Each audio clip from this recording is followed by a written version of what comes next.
بسم اللہ الرحمن الرحیم الحمد للہ رب العالمین والصلاة والسلام علی سید الانبیاء والمرسلین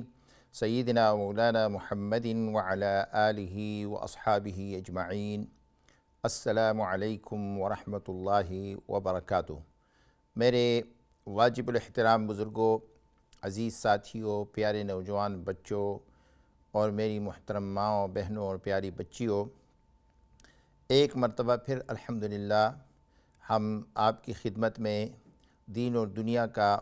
یہ پروگرام لے کر کے حاضر ہوئے ہیں، اور امید کرتے ہیں کہ انشاءاللہ آپ بخیر و عافیت ہوں گے، ایمان اور صحت اور عافیت کے ساتھ ہوں گے، اور ہماری آپ کے لیے یہی دعائیں ہیں۔ جیسے کہ آپ جانتے ہیں کہ آج جو ہے کچھ لوگ آج کی رات، کچھ کل کی رات، یعنی اس نسبت سے کہ یہ معراج کی رات ہے، رسول اللہ صلی اللہ علیہ وآلہ وسلم کی معراج کی رات ہے، اس کو اپنے لیے، امت کے لیے، ساری انسانیت کے لیے ایک بڑی ہی سعادت والی رات سمجھتے ہیں۔ اور معراج کی رات یقیناً ہم سب کے لیے، محمد الرسول اللہ صلی اللہ علیہ وسلم کی امتیوں کے لیے ایک بڑی ہی سعادت کی رات ہے، نیک بختی کی رات ہے، خوش بختی کی رات ہے، اور بڑی بزرگ رات ہے، کیونکہ اس میں اللہ تعالیٰ نے اپنے نبی صلی اللہ علیہ وسلم کو بہت بڑے انعامات اور اعزازات اور اکرامات سے نوازا، اور اسی کے ذریعے سے آپ کی طفیل سے اللہ تعالیٰ نے پوری امت کو انعامات اور اعزازات سے نوازا۔ اس کے بارے میں ہم آج بات کریں گے، لیکن جیسے میں پہلے بھی عرض کر چکا ہوں اور بار بار یہی گزارش آپ کی خدمت میں کرتا ہوں کہ یہ پروگرام، اس کا مقصد یہ ہے کہ ہم اخلاص کے ساتھ اللہ کی دین کی بات، اللہ اور اس کو رسول صلی اللہ علیہ وآلہ وسلم کی بات آپ تک پہنچانے کی کوشش کریں، اور آپ اس کو اخلاص کے ساتھ سنیں، اس نیت سے کہ ہم سب خود عمل کریں، کہنے والا اور سننے والا عمل کرے، اور اللہ تعالی ہمیں اسے دوسروں تک پہنچانے کی توفیق بھی عطا فرمائے۔ اس کے ساتھ ساتھ یہ ہے کہ یہ سارا جو پروگرام ہے، اس کا مقصد یہ ہے کہ ہم خود بھی اس پہ عمل کریں، سیکھیں، سنیں، اور اپنے بچوں کو اور اپنے عزیز اور اقارب کو بھی اس سے روشناس کرائیں۔ اور اس کے ساتھ ساتھ یہ ہے کہ دین کا سارا کام، اللہ کی دین کا یہ دعوت ہے، تو ہم دوسروں تک پہنچائیں۔ دعوت، خواہ وہ دعوت خاصہ ہے، دعوت عامہ ہے، یا جو ہے وہ دعوت انفرادی ہے، یا دعوت اجتماعی ہے، جس طریقے سے بھی ہو سکے ہم اسے اپنے زندگی میں اپنانے کی کوشش کریں۔ اللہ تعالیٰ مجھے آپ سب کو عمل کرنے کی توفیق عطا فرمائے۔ تو میں جیسے عرض کر رہا تھا کہ پچھلے 2 پروگراموں میں ہم نے رسول اللہ صلی اللہ علیہ وسلم کی معراج پر ہی بات کی تھی، لیکن صرف یہ کہ اس موضوع کو ایک طرح سے ٹچ کیا تھا، اور آپ کو آپ کی خدمت میں یہ گزارشات کی تھی کہ معراج، اسراء اور معراج کس کو کہتے ہیں، اور اتنے زیادہ تفصیلات اور اتنے زیادہ تفصیلی واقعات میں ہم نہیں گئے جو کہ احادیث رسول اللہ صلی اللہ علیہ وسلم، متعدد احادیث میں اسے صحابہ کرام نے بیان کیا ہے۔ آج ہم کوشش کریں گے، اگرچہ یہ ناممکن ہے کہ اس مختصر پروگرام میں سارے کے سارے واقعات جو احادیث میں بیان ہوئے ہیں، اسرات کی نسبت سے، اسراء اور معراج کی نسبت سے ہم ان کا احاطہ کر سکیں، لیکن کوشش کریں گے کہ جس حد تک ممکن ہو، یعنی اختصار کے ساتھ، لیکن یہ ہے کہ اس کی اس کا جو خلاصہ ہے، اس کا مطلب ہے، اس کا معنی ہے، وہ آپ تک پہنچا سکیں۔ اللہ تعالیٰ مجھے یہ کام کرنے کی، یہ اتنا بڑا کام کرنے کی اللہ تعالیٰ مجھے توفیق عطا فرمائے۔ آپ بھی دعا کریں، آپ کی دعائیں اور توجہ میرے ساتھ شامل حال ہوں گی تو اللہ تعالیٰ مجھے توفیق عطا فرمائیں گے، اور آپ سب کو بھی یہ سننے کی توفیق عطا فرمائے۔ ہم جتنا بھی معراج کا واقعہ سنتے ہیں، اتنا ہمارا ایمان تازہ ہوتا ہے، ایمان میں پختگی پیدا ہوتی ہے، اور اسٹرینتھ آتا ہے، اور رسول اللہ صلی اللہ علیہ وسلم کے ساتھ ہماری محبت بڑھتی ہے، قربت ہمیں نصیب ہوتی ہے۔ تو معراج کی واقعے کی یہ خصوصیت ہے اکثر لوگ جتنے بھی معجزات ہیں رسول اللہ صلی اللہ علیہ وسلم کی، جب بھی ان کا تذکرہ کیا جائے، جب بھی ان کا اور بار بار ان کا تذکرہ کیا جائے، ہر وقت ہر آن گھڑی ان کا تذکرہ کیا جائے، تو وہ اس سے انسان کا ایمان بڑھتا ہے، تازہ ہوتا ہے، آپ کے ساتھ قربت نصیب ہوتی ہے، آپ کی محبت میں اضافہ ہوتا ہے۔ آپ کی محبت ہی ایمان ہے۔ جب آپ کی محبت میں اضافہ ہوگا تو ایمان میں تر و تازگی آئے گی اور زیادہ قربت نصیب ہوگی۔ آپ کی قربت ہی جنت ہے اور انشاءاللہ ہدایت کا ذریعہ اور سبب ہے۔ تو میں یہ عرض کر رہا تھا کہ یہ پروگرام، اس کا مقصد خالصتاً یہ ہے کہ اللہ کے رضا کے لیے۔ اس کے ساتھ ساتھ ہم پھر آپ سے گزارش کرتے ہیں کہ آپ ہمیں فون بھی کر سکتے ہیں، اپنے خیالات سے بھی آگاہ کر سکتے ہیں، کوئی سوال وغیرہ ہو۔ حالانکہ الحمدللہ اس چینل سے وقتاً فوقتاً، دن رات، صبح شام، مختلف اوقات میں جید قسم کے علماء کرام، مفتیان عظام، اس ملک کے بہترین مفتیان عظام، وہ آپ کے سوالات کے جوابات دیتے ہیں، فقہی مسائل کے جوابات دیتے ہیں۔ لیکن اس کے ساتھ ساتھ یہ ہے کہ اگر کوئی ایسی بات آپ ہماری گفتگو میں، ہمارے پروگرام کی نسبت سے اب ہمارے ساتھ شیئر کرنا چاہتے ہیں، تو یہ پروگرام حقیقت میں ہم سب کا ہے اور ہم سب اس کو کر رہے ہیں اسی نیت سے۔ اور یہ صرف آپ کے لیے نہیں بلکہ میں اپنے لیے بھی سب سے پہلے کہنے والے کے لیے، پھر اس کے بعد جتنے ہمارے جو کارکنان ہیں، جو سننے والے ہیں، سب کے لیے۔ تو میں آج یہ عرض کر رہا ہوں معراج کے بارے میں۔ تو سب سے پہلی بات تو یہ ہے کہ معراج کس چیز کو کہتے ہیں، کیا ہے؟ تو معراج کے اصل میں دو حصے ہیں، ایک ہے اسراء اور دوسرا ہے معراج۔ اسراء کا مطلب یہ ہے سفر کرنا۔ اللہ تعالیٰ نے اپنی پاکی اور بڑھائی بیان کرتے ہوئے اس بات کی طرف اشارہ کیا ہے کہ پاک ہے وہ ذات جس نے اپنے بندے کو، یعنی رسول اللہ صلی اللہ علیہ وسلم کو، اپنا خاص یعنی نسبت عطا فرمائی اور فرمایا کہ اسریٰ بعبدہ لیلا من المسجد الحرام الی المسجد الاقصی، کہ راتوں رات یعنی مسجد حرام سے لے کر کے مسجد اقصی تک، اس کو اسراء کہتے ہیں۔ اور اس کے بعد معراج کا مطلب ہے اوپر چڑھنا، اور وہاں مسجد اقصی سے اللہ تعالیٰ نے آپ کے لیے خصوصی سیڑھی اتاری جس پر آپ بیٹھ کر کے آپ ساتوں آسمانوں اور اس سے اوپر سدرۃ المنتہا تک گئے، اور اس کے بعد اللہ تعالیٰ نے ایک خاص دوسری سواری کا انتظام کیا جس سے آپ اوپر تک گئے اور اللہ تعالیٰ سے آپ نے ملاقات کی، اور یہ سارا سلسلہ ہوا۔ اب یہ اس کو معراج کہتے ہیں، اور اس میں کئی درمیان میں یعنی دونوں اسراء میں بھی جو آپ کا سفر کا پہلا حصہ ہے، اس میں بھی کافی واقعات پیش آئے، اور جو معراج ہے اور آپ کے آسمانوں کا سفر ہے، اوپر کا سفر ہے، اس میں بھی کافی سارے واقعات پیش آئے۔ تو اس کے سننے سے، ایمان کی نسبت سے، اور جو ہے رسول اللہ صلی اللہ علیہ وسلم کی محبت کے ساتھ محبت کی نسبت سے، معجزے کی نسبت سے اگر ہم سنیں گے تو انشاءاللہ اللہ تعالی ہمیں ایمان کی پختگی نصیب فرمائیں گے۔ اور معجزے کا مطلب ہی یہی ہے جس کے سامنے انسان کی عقل، انسان کی بس، انسان کی طاقت وہ عاجز ہو جائے، انسان جو ہے اس کے سامنے عاجز ہو جائے، وہ انسان کی قدرت و طاقت سے باہر ہو، تو یہ ایک ایسی نشانی ہے، آیات بینات جس کو کہتے ہیں، واضح نشانیاں،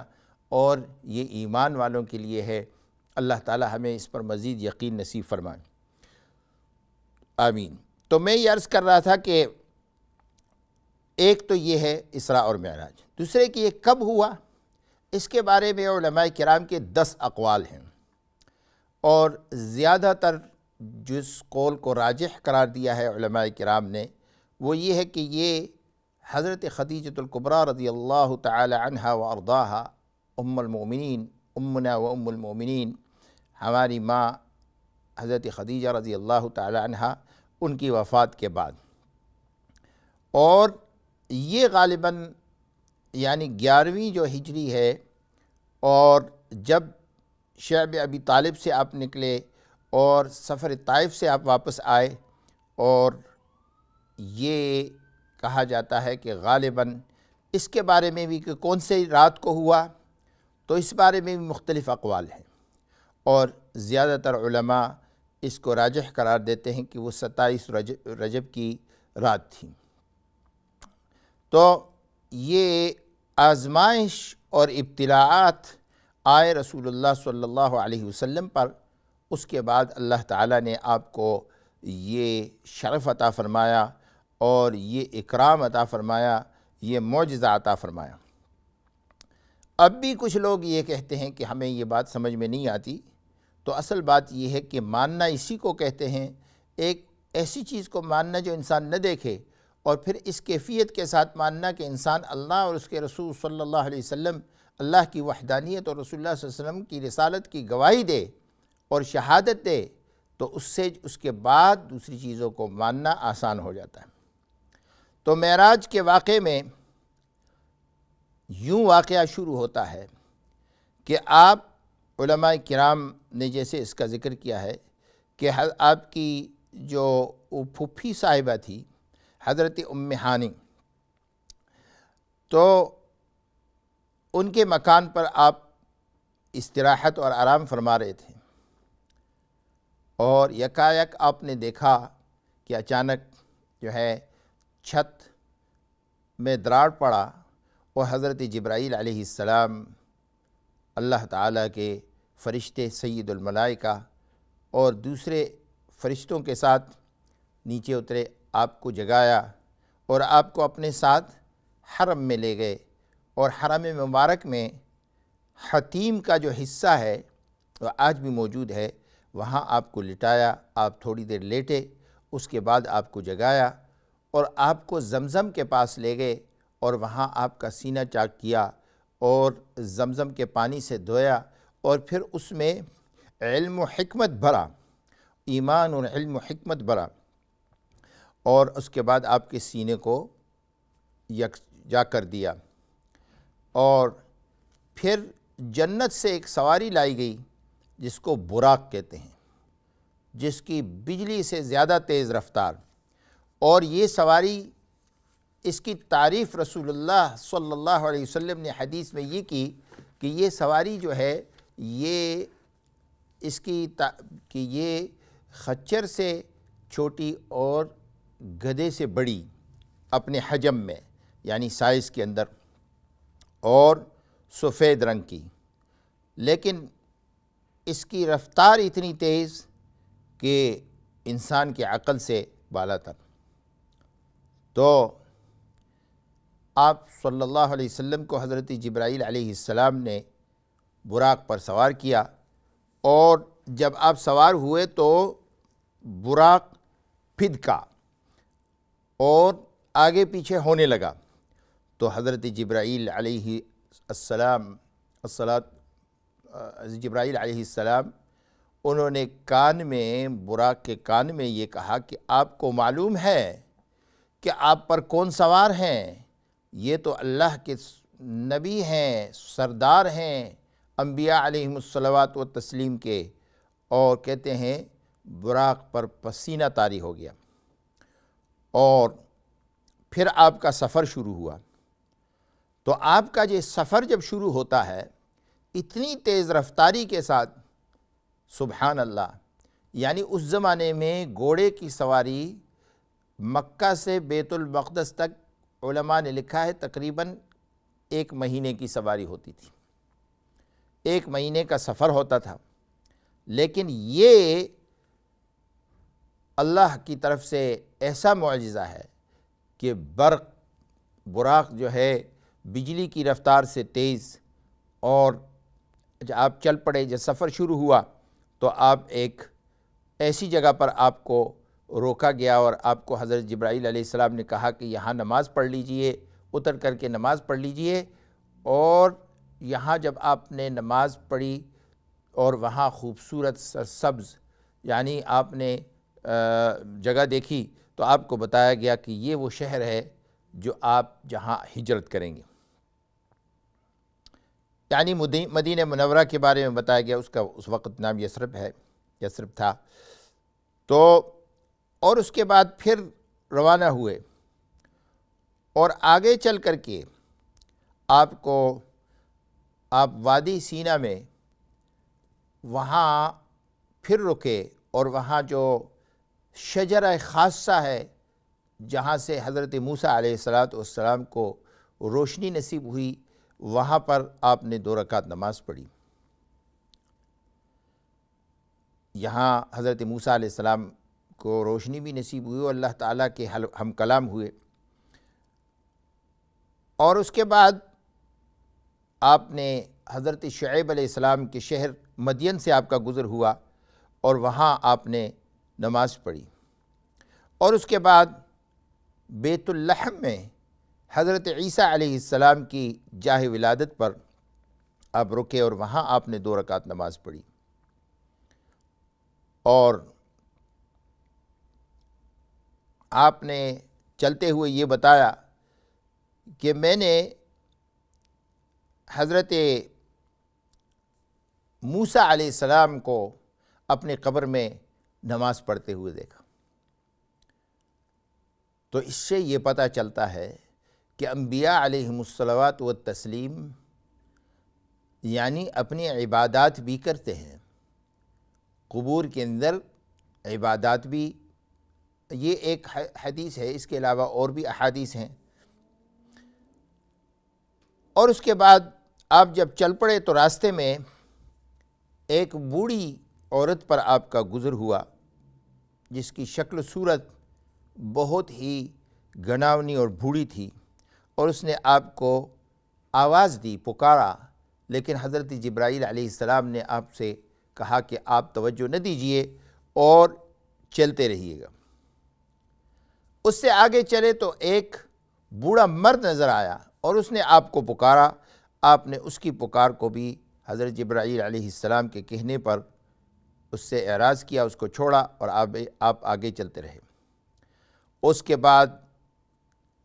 ایک اور جماعت دیکھی آپ نے، چند ایک افراد تھے جنہوں نے آپ کو کہا السلام علیک یا اول، السلام علیک یا آخر، السلام علیک یا حاشر، کہ اے پہلے والے کہ جس کو اللہ تعالیٰ نے سب سے پہلے پیدا کیا، سبحان اللہ، اور اے آخر جو سارے نبیوں کا خاتم ہے، ختم المرسلین ہے، جس پہ نبوت کا دروازہ بند ہونا ہے، اور اے حاشر جو قرب قیامت میں جو ہے وہ تشریف لائیں گے۔ یہ سارے نبی کریم صلی اللہ علیہ وسلم کے نام ہیں۔ آپ کو حضرت جبرائیل علیہ السلام نے فرمایا کہ اس جماعت کو جواب دے دیجئے سلام کا، آپ نے سلام کا جواب دیا۔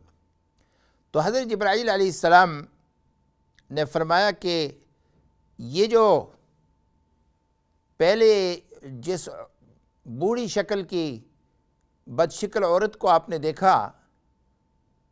یا بدنما عورت کو آپ نے دیکھا، یہ اصل میں دنیا تھی، اور فرمایا کہ اللہ تعالیٰ نے آپ کو اس شکل میں اس لیے اس کو دکھایا کہ اس کی عمر، یہ دنیا کی عمر گزر گئی ہے، ختم ہو گئی ہے، اب یہ اس کے بڑھاپے کا وقت ہے،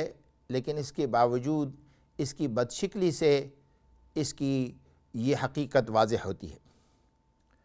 اور جس بوڑھے نے آپ کو، بدشکل بوڑھے نے آپ کو بلایا، وہ شیطان تھا۔ اللہ تعالیٰ نے، آپ نے ان سے اعراض کیا تو اللہ تعالیٰ نے آپ کو اور آپ کی امت کو اس سے محفوظ کر دیا، ان کے شر سے۔ اور جو جماعت جس نے آپ پر سلام کہا، یہ اصل میں انبیاء علیہم الصلوات والتسلیم تھے، حضرت ابراہیم علیہ السلام، حضرت موسیٰ علیہ السلام اور حضرت عیسیٰ علیہ السلام۔ تو فرمایا کہ اس کے بعد آپ چلتے رہے، اور اسی میں یہ واقعہ آتا ہے کہ آپ ایک ایسی قوم پر آپ کا گزر ہوا جن کے ناخن تانبے کے تھے اور وہ اپنے چہروں اور سینوں کو نوچ رہے تھے۔ رسول اللہ صلی اللہ علیہ وسلم نے حضرت جبرائیل سے دریافت کیا کہ یہ کون لوگ ہیں؟ تو آپ نے فرمایا کہ یہ وہ لوگ ہیں جو غیبت کرتے تھے لوگوں کی، یا ان کی آبروریزی کرتے تھے، تو غیبت کرنے والوں کی سزا یہ ہے کہ وہ دوسروں کا گوشت کھاتے ہیں تو اپنا گوشت نوچنے پر لگ جاتے ہیں۔ اللہ تعالیٰ ہم سب کی حفاظت فرمائے۔ اور اس کے بعد آپ نے دیکھا کہ ایک شخص نہر میں تیر رہا ہے یا کھڑا ہے اور پتھر کھا رہا ہے بڑے بڑے لقمہ بنا کر کے۔ حضرت جبرائیل علیہ السلام کے پوچھنے پر آپ نے فرمایا کہ حضرت جبرائیل علیہ السلام نے آپ کو فرمایا کہ یہ سود خور ہیں جو سود کھاتے ہیں اور یہ ان کی سزا ہے، یہ ان کی ہولناک سزا ہے۔ اور پھر آپ کا ایک ایسی قوم پر گزر ہوا جو پلانٹیشن کر رہے، تخم ریزی کر رہے ہیں، بیج بو رہے ہیں کسی چیز کا، اور ایک دم اس کے بعد کھیتی لہلہاتی کھڑی ہو جاتی ہے اور وہ اس کو کاٹتے ہیں، اور پھر اس کے بعد پھر کھیتی کھڑی ہو جاتی ہے۔ تھوڑی ہی دیر میں ان کو اللہ تعالیٰ پھل عطا فرماتے ہیں اپنی کھیتی کا۔ رسول اللہ صلی اللہ علیہ وسلم نے پوچھا کہ یہ کون ہے؟ تو آپ نے فرمایا، آپ کو حضرت جبرائیل علیہ السلام نے فرمایا کہ یہ وہ لوگ ہیں آپ کی امت کے جو دین کی محنت کر رہے ہیں اور اپنی زندگیاں انہوں نے اللہ کے راستے میں وقف کر دی ہیں، اور اللہ کے دین کے لیے، قوم کے لیے، ملت کے لیے، وطن کے لیے لڑ رہے ہیں، جاگ رہے ہیں، محنت کر رہے ہیں، کوششیں کر رہے ہیں۔ اور پھر اس کے بعد آپ نے ایک ایسی قوم پر آپ کا گزر ہوا کہ جس کے سر جو ہے وہ پتھر سے کچلے جا رہے تھے، اور سر پتھر سے کچلنے کے بعد پھر واپس آ جاتے اور ان کے ساتھ لگ جاتے۔ یہ بڑا عجیب آپ نے دیکھا، اور یہ ماجرا چل رہا تھا۔ تو آپ نے پوچھا تو آپ کو بتایا گیا کہ یہ وہ لوگ ہیں جو فرض نماز میں سستی کرتے ہیں۔ اللہ تعالی ہم سب کی حفاظت فرمائے۔ فرض نماز میں سستی کرنے کا مطلب علماء کرام نے یہ لکھا کہ اس کو متاخر کرتے ہیں، کرتے کرتے کرتے آخر تک پہنچا دیتے ہیں، اور جو لوگ ایسا کرتے ہیں اکثر ان کی نماز چلی بھی جاتی ہے۔ یہ نہ پڑھنے والے کی سزا نہیں ہے۔ اللہ عالم، اللہ تعالی ہم سب کی حفاظت فرمائے۔ جو نہ پڑھنے والے ہیں ان کی سزا تو بہت سخت ہوگی۔ اللہ ہم سب کی حفاظت فرمائے۔ اور اس کے بعد ایسی قوم پر آپ کا گزر ہوا جن کی شرمگاہوں پر کوئی چیز لپٹی ہوئی تھی، اور یہ چوپاہوں کی طرح چر رہے تھے، اور جو جہنم کے جو کانٹے دار جو ہے درخت اور پتھر اور دوسری چیزیں ہیں وہ کھا رہے تھے۔ تو حضرت جبرائیل علیہ السلام سے آپ نے جب پوچھا تو انہوں نے بتایا کہ یہ وہ لوگ ہیں جو زکوٰۃ نہیں دیتے۔ پھر آپ نے دیکھا کہ کچھ لوگ ہیں جن کے پاس پکا ہوا گوشت بھی ہے، کچا گوشت بھی ہے، اور سڑا ہوا گوشت بھی ہے، اور وہ سڑا ہوا گوشت کھا رہے ہیں۔ تو آپ سے جب پوچھا گیا تو آپ نے بتایا کہ یہ آپ کی امت کے وہ لوگ ہیں جو مرد اور عورت جو زنا میں مبتلا ہیں۔ اللہ تعالی ہم سب کی حفاظت فرمائے۔ انشاءاللہ اس بیان کو